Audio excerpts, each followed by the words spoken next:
Shalom, saudara terkasih di dalam Tuhan. Balik lagi dengan saya di channel Kristenku Inspiratif. Dan kali ini kita kembali lagi bersama saya, yaitu Pastor atau Pendeta Yusuf Roni, di mana dia bantah tentang tuduhan yang dimana sering kali orang-orang seberang atau tetangga yang membilang bahwa 25 Desember itu adalah kelahiran matahari. Dan di sini Pak Yusuf Roni tegas bahwa Dewa Matahari ini lahir di abad ketiga, sedangkan Yesus Kristus atau Natal yaitu lahir di abad ke-1. Jadi, di sini Pak Yusuf Roni tegas memberitahu dengan sangat jelas bahwa Natal itu bukan kelahiran Dewa Matahari, yaitu kelahiran Yesus Juru Selamat, bukan Dewa Matahari. Dan sebelum kita ke video ya, izinkan saya untuk membacakan satu renungan firman Tuhan yang ada di Galatia 5 ayat 24 yang berbunyi, mereka yang menjadi milik Kristus, Yesus telah menyalibkan daging dengan segala hawa nafsu dan keinginannya.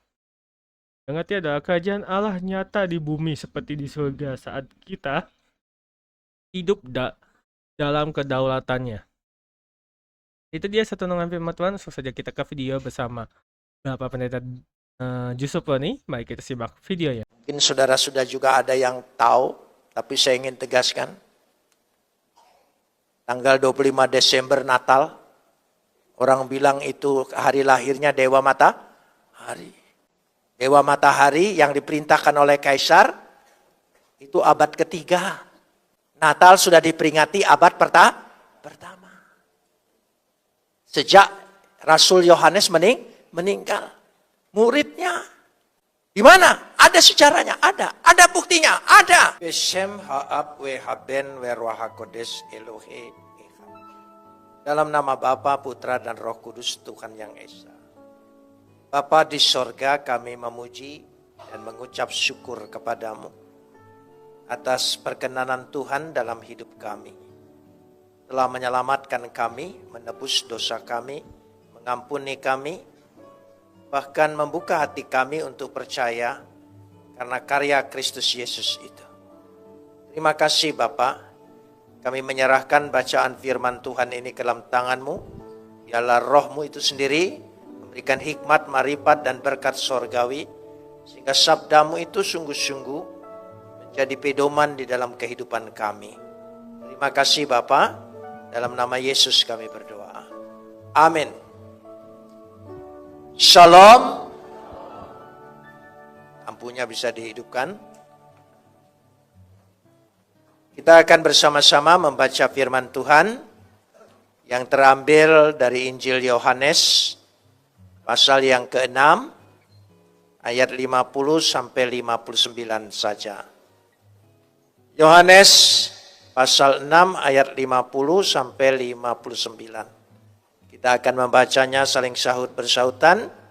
Saya akan awali ayat 50, lalu jemaat 51, dan seterusnya saling ganti bergantian sampai tiba pada ayat 59. Inilah roti yang turun dari sorga. Barang siapa makan daripadanya, ia tidak akan mati. Ayat 51.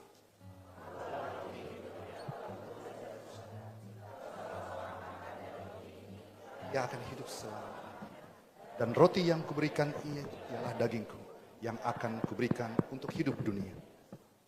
Orang-orang Yahudi bertengkar antara sesama mereka dan berkata, bagaimana ia dapat memberikan dagingnya kepada kita untuk dimakan?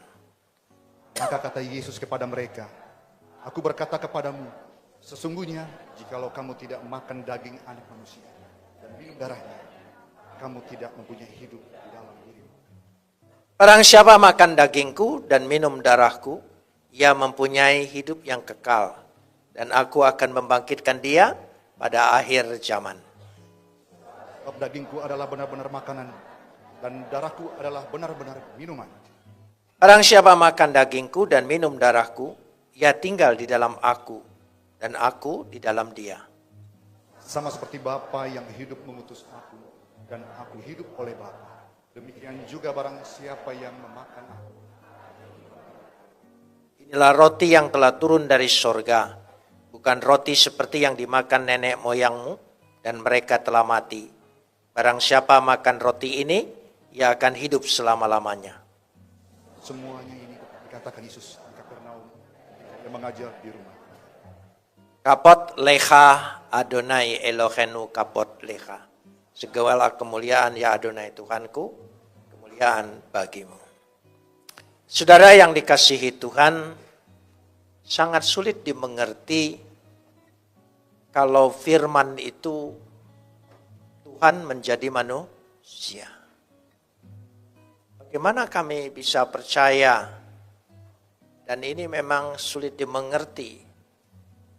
Karena Tuhan harus lahir lewat rahim seorang perempuan sama seperti kita. Layak lahir di tengah-tengah dunia ini. Lalu dipercaya sebagai Tuhan. Sangat tidak masuk akal. Karena itu kesulitan ini sesungguhnya berawal dari pikiran manusia. Bahwa Tuhan itu ada, tapi bagaimana Tuhan tidak pernah dibicarakan. Sekali lagi, percaya ada Tuhan, tapi siapa Tuhan dan bagaimana Tuhan itu tidak pernah ada yang dipikirkan manusia. Tetapi yang kita baca saat ini adalah firman itu nuzul menjadi manusia, turun. Nuzul itu turun menjadi manusia.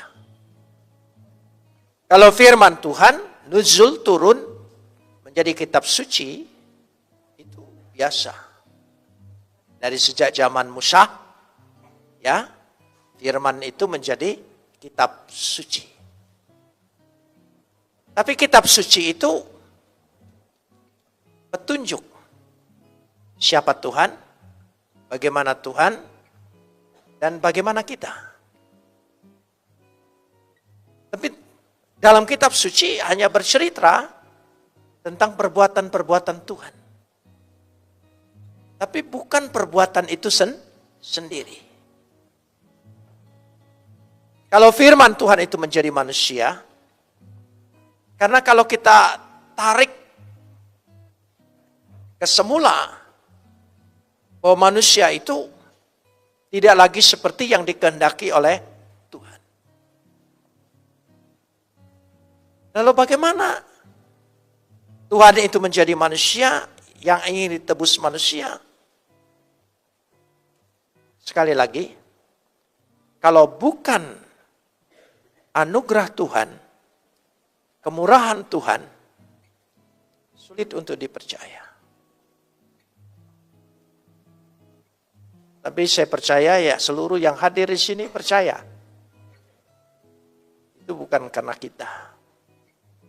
Itu karena anugerah Tuhan yang telah mencapai kita. Kenapa demikian? Ada 3 poin ketika manusia diciptakan oleh Tuhan yang hilang dari diri manusia. Yang pertama, manusia diciptakan menurut gambar dan rupa Tuhan. Shelem dan Demut. Shelem dan Demut. Gambar dan rupa. Saya bahasakan, gambar dan rupa Tuhan itu adalah potensi Tuhan, kualitas Tuhan. Adam memiliki itu ketika diciptakan. Dia memiliki potensi ilahi, kualitas ilahi. Karena itu Tuhan berkata, berkuasalah, aturlah seluruh ciptaanku. Karena engkau memiliki potensi dan kualitas ilahi. Bahkan berikanlah nama-nama semua yang kuciptakan. Orang yang memberi nama adalah orang yang berkuasa loh. Jadi dia memiliki kekuasaan itu. Ketika manusia jatuh dalam dosa, Yang hilang dalam diri manusia adalah potensi dan kualitas ilahi.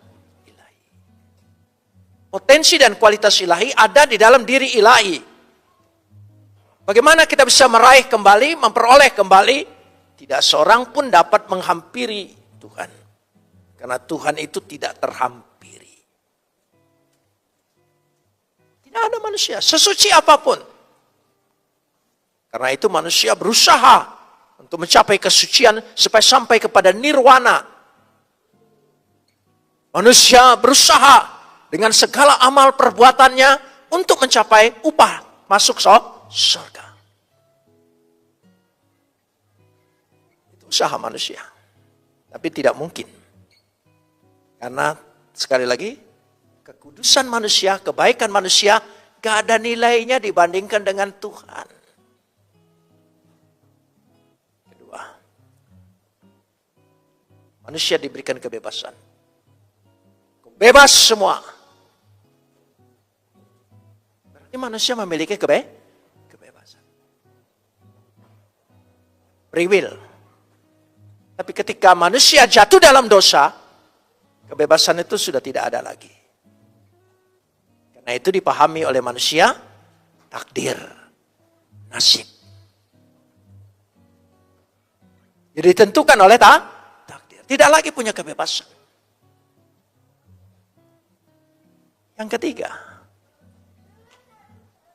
jalan untuk mencapai pohon kehidupan itu tidak bisa dicapai. Karena dijaga oleh makhluk kirubiun dan pedang yang berjala, dan setiap yang mau mengampir sana pasti mati. Dan mati tidak beroleh hidup kembali. Yesus membuka jalan ke sana. Yesus memulihkan kita kembali untuk memilih, kebebasan untuk memilih. Yesus memulihkan kita kembali untuk memiliki potensi dan kualitas ilahi. Yesus.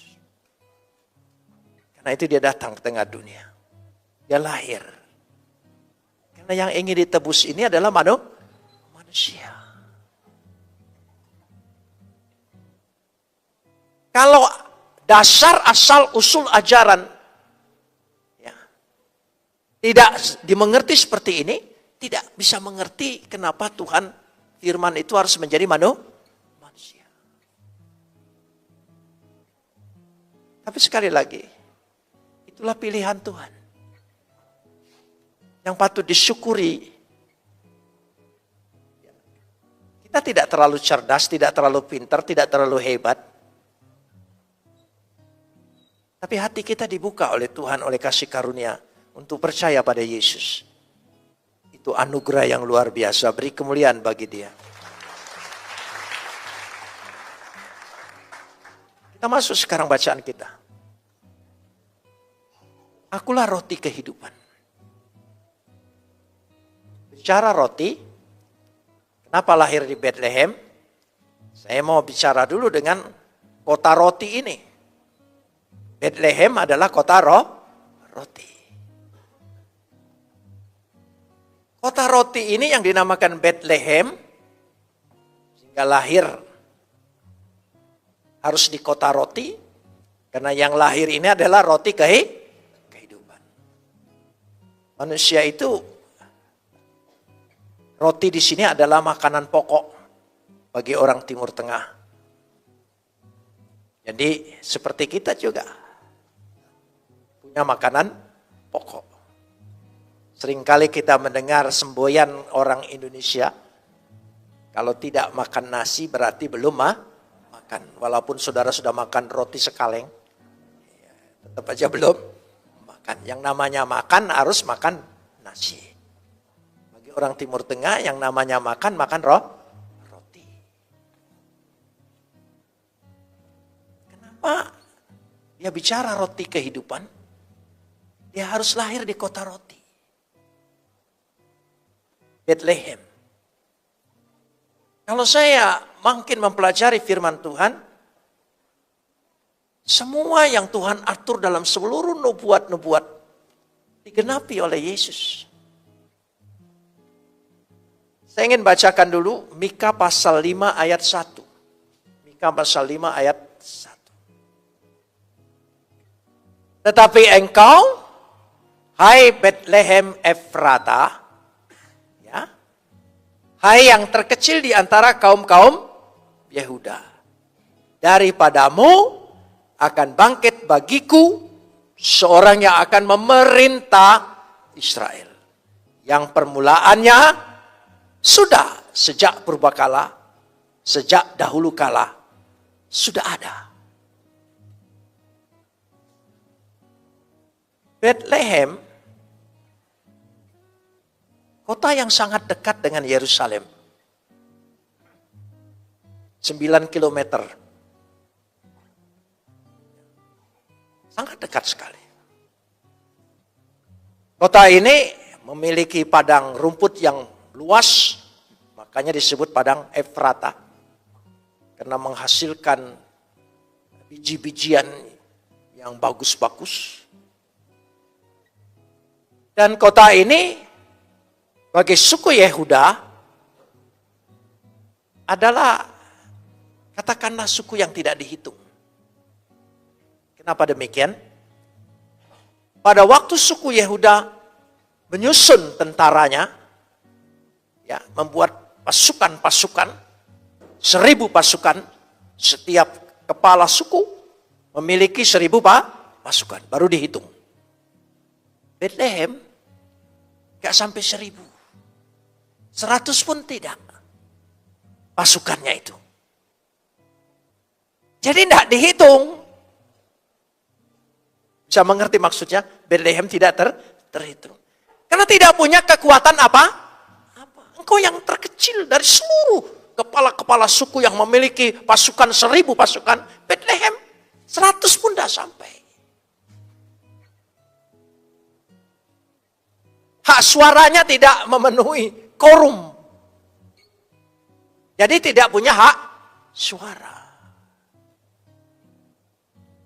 Yang diharapkan dari Bethlehem hanya satu.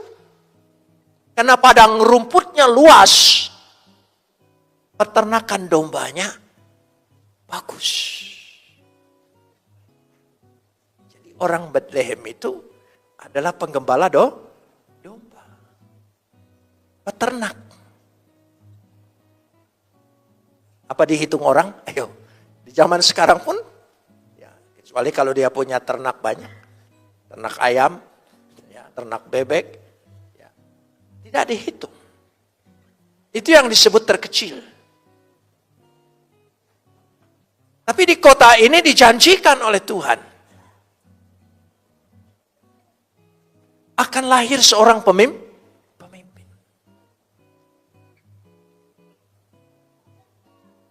Pada waktu orang berpikir akan lahir seorang pemimpin,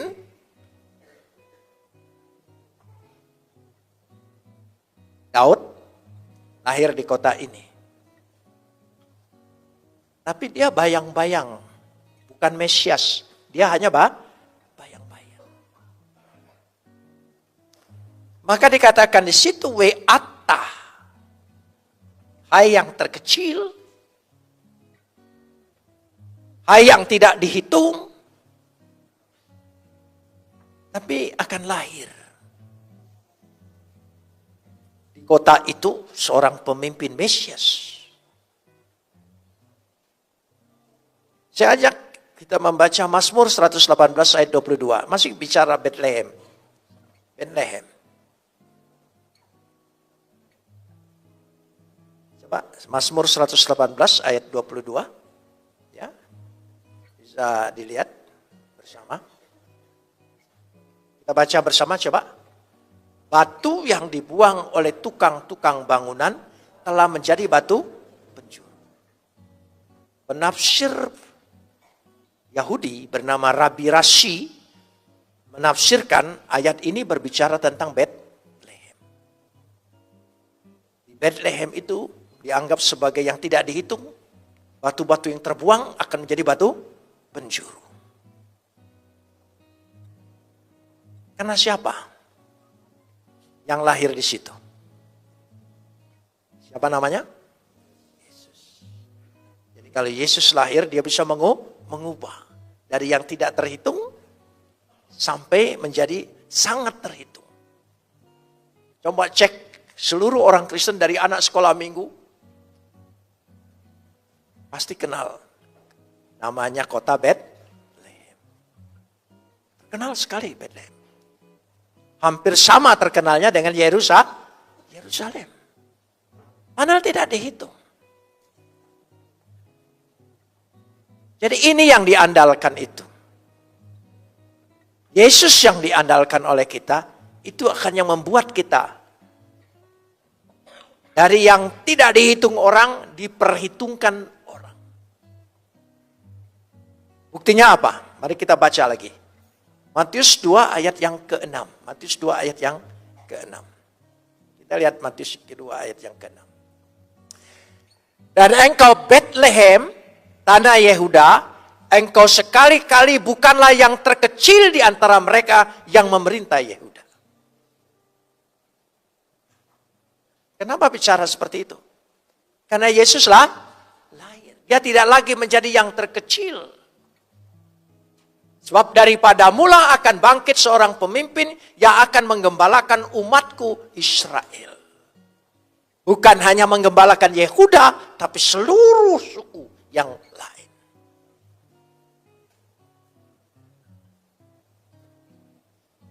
Karena Yesus. Karena itu malam hari ini, jika kita mengimani sungguh-sungguh bahwa Dia adalah roti kehidupan itu. Apa yang dimaksudkan di sini roti kehidupan? Dirinya sendiri, tubuh dan darahnya. Luar biasa. Karena itu, ini jaminan hidup kekal.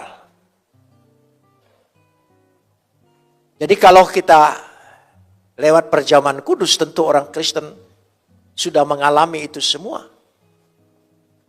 Percaya yang dimakan itu adalah tubuh dan darah. Dengan iman, ya lambangnya roti, rasanya roti, tapi dengan iman kita percaya itu adalah tubuh. Yang kita minum adalah anggur, dan anggurnya tidak berubah menjadi darah, tetap anggur, tapi dengan iman, itu adalah darah Kristus. Dengan demikian, tubuh dan darah kita, yang tadinya sebagai orang berdosa, dipulihkan lewat tubuh dan darah Yesus. Kalau saya berpikir ke belakang, ini sangat sulit untuk diimani dan percaya. Tapi saya bisa percaya. Karena anugerah Tuhan telah sampai kepada diri saya. Sehingga saya bisa percaya. Dibukakan hati. Jadi iman yang pertama kita miliki itu bukan karena kita. Tapi karena karunia yang Tuhan berikan. Saya percaya jika dari ruangan ini kita sebagai orang-orang yang sudah dipilih Tuhan, keselamatan itu tidak akan hilang dalam diri kita. Apapun yang terjadi, tidak akan hilang. Karena Tuhan bukan manusia yang mencela-mencela, yang berubah-berubah, sekali pilihannya dia tetap pilih. Tapi kalau engkau tidak dipilih Tuhan, sehebat apapun engkau mencoba, nanti juga murtad lagi. Hati-hati. Karena itu syukuri. Ini adalah anugerah Tuhan. Natal ini permulaan anugerahnya datang melawat dunia. Sampai pada Paskah, itu adalah pemberian puncak dari anugerahnya. Kebangkitan membuktikan janjinya benar, ya dan amin. Saudara, apa yang saya baca dan saya imani, kebetulan sekali, meskipun saya SMA-nya itu Paspal, pasti alam, bukan sosbud, sosial budaya. kalau di SMA zaman saya itu ada ranking-rankingnya. Tapi ada satu yang saya sukai. Yang tidak di Paspal tapi ada di Sosbud. Yaitu sejarah. Dan saya senang membaca sejarah. Senang sekali. Sehingga sejarah itu menjadi ukuran. Menjadi ukuran. Bagi kebenaran. Kalau tidak ada dalam sejarah, itu mitos. Saya senang juga baca komik di zaman saya lagi kecil. Komik wayang. Ya, Mahabharata. Karangan R.A. Kosashi. Ya, saya masih hafal. Saking senangnya sampai saya jual buku itu. Wayang Purwa. Perang Bratayuda. Saya pelajari. Tapi saya cari kampungnya Semar. Gak pernah ketemu. Tumaritis itu di mana? Kalau begitu ini bukan sejarah, tapi dongeng. Sekali lagi ya, dongeng. Tunjukkan dalam Alkitab yang tidak bisa dibuktikan oleh sejarah. Semua dibuktikan oleh sejarah. Yang mestinya nikahnya, kumpulnya, keluarganya di Nazaret, gara-gara Kaisar harus perintahkan sensus. Keluarga yang tadinya ini berasal dari kota Bethlehem kembali ke Bethlehem. Ada. Yang kedua. Itu yang Tuhan tambahkan terus. Jadi yang pertama mengimani dan percaya. Saya percaya itu anugerah Tuhan. Buat saya percaya. Dari yang sulit dipercaya, saya menjadi percaya. Tapi yang mendewasakan saya, makin hari makin kuat, makin hari makin kuat. Firman. Pegangannya adalah Alkitab. Firman Tuhan. Sekarang, yang kedua tadi. Supaya kita makin dikuatkan. Mujizat yang dibuat oleh Yesus, semua ada saksinya. Dari yang pertama air dirubah menjadi anggur. Saksinya ada. Di pesta.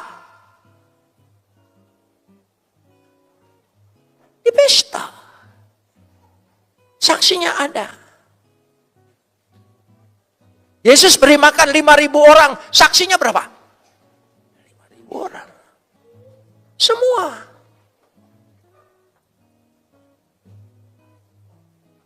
Dahulu kala, Nabi yang saya ikuti, katanya diangkat ke sorga. Tapi istrinya yang tidur di sebelah dia, gak nyaksiin. Kalau tidak nyaksikan, tidak bisa dibuktikan oleh orang lain, itu artinya dongeng. Kita bukan mengikuti mitos, bukan mengikuti dongeng. Kita mengikuti bukti sejarah. Semua bisa dibuktikan dengan sejarah. Kan itu baca. Saya senang membaca. Dan lihat semua. Penulisan Alkitab dan semuanya itu ada bukti sejarahnya. Akhirnya makin dikuatkan. Mungkin saudara-saudara juga ada yang tahu, tapi saya ingin tegaskan. Tanggal 25 Desember Natal, orang bilang itu hari lahirnya Dewa Matahari. Dewa Matahari yang diperintahkan oleh Kaisar, itu abad ketiga. Natal sudah diperingati abad pertama. Sejak Rasul Yohanes meninggal. Muridnya. Di mana? Ada sejarahnya, ada. Ada buktinya, ada. Baca di Daskalia. Ada buktinya. Catatan-catatan manuskrip di Daskalia yang tersimpan.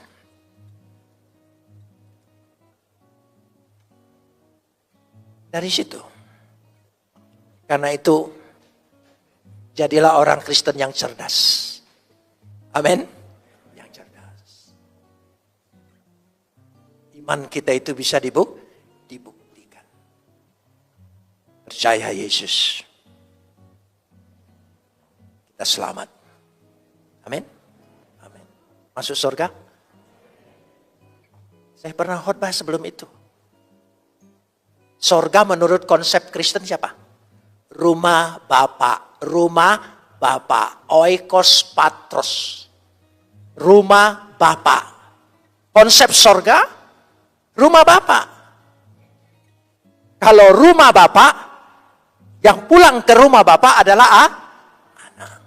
Kalau anak pulang ke rumah Bapa, dia punya hak tidak? Hak sebagai ahli waris. Jadi kita masuk surga bukan karena upah. Bukan mengharapkan sesuatu.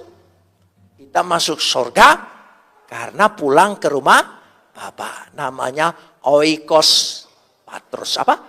Oikos tu patros. Oikos tu rumah itu namanya oikos. Berarti tempat tinggal yang tetap.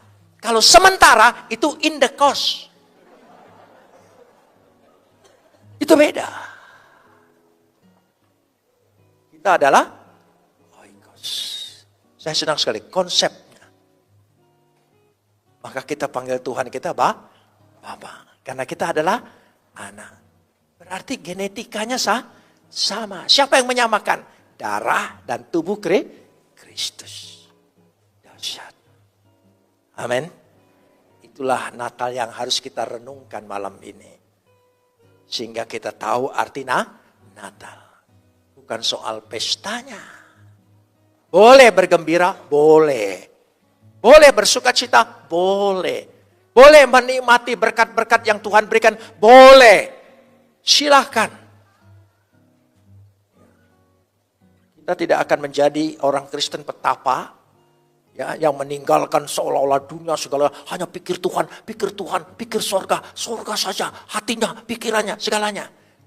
Tuhan kasih berkat. Kenikmatan, hasil usahamu, hasil kerjamu, hasil jeripayahmu, Tuhan beri kesempatan kita untuk menikmatinya dengan rasa syukur di hadapan Tuhan. Katakan amin. Mari kita berdoa. Saya ucapkan terima kasih banyak buat kalian yang sudah nonton khotbah Pendeta Yusuf Koni di Kristen Koinspiratif. Dan juga saya ucapkan terima kasih yang sudah mendukung channel Kristen Koinspiratif, yang sudah subscribe, like, komen, dan share. Dan sebelum saya mengakhiri video ini, saya mengulang firman Tuhan yang tadi yang ada di Galatia 5 ayat 24 yang berbunyi, mereka yang menjadi milik Kristus Yesus telah menyalibkan daging dengan segala hawa nafsu keinginannya. Ya, satu Tuhan, pamit, dan terima kasih. Shalom and God bless you all. Dukung channel ini dengan cara subscribe, like, comment, and share supaya channel ini dapat membagikan khotbah-khotbah yang membangun iman kita. Terima kasih. Shalom and God bless you all. Zaharia 9 ayat 9. Bersorak-soraklah dengan nyaring, hai puteri Sion, bersorak-sorailah, hai puteri Yerusalem. Lihat, rajamu datang kepadamu, ia adil dan jaya. Ia lemah lembut dan mengendarai seekor keledai beban yang mudah. Zaharia 7 ayat 9-10. Beginilah firman Tuhan semesta alam, laksanakanlah hukum yang benar dan tunjukkanlah kesetiaan dan kasih sayang kepada masing-masing. Janganlah menindas janda dan anak yatim, orang asing dan orang miskin, dan janganlah merancang kejahatan dalam hatimu terhadap masing-masing. Yohanes 8 ayat 44. Iblislah yang menjadi bapamu dan kamu ingin melakukan keinginan-keinginan bapamu. Ia adalah pembunuh manusia sejak semula dan tidak hidup dalam kebenaran, sebab di dalam dia tidak ada kebenaran. Apabila ia berkata dusta, ia berkata atas kehendaknya sendiri, sebab ia adalah pendusta dan bapa segala dusta. Yohanes 4 ayat 24. Allah itu roh dan barang siapa menyembah dia, harus menyembahnya dalam roh dan kebenaran. Yohanes 15 ayat 26. Jikalau penghibur yang akan kuutus dari Bapa datang, yaitu roh kebenaran yang keluar dari Bapa, ia akan bersaksi tentang aku. Yeah.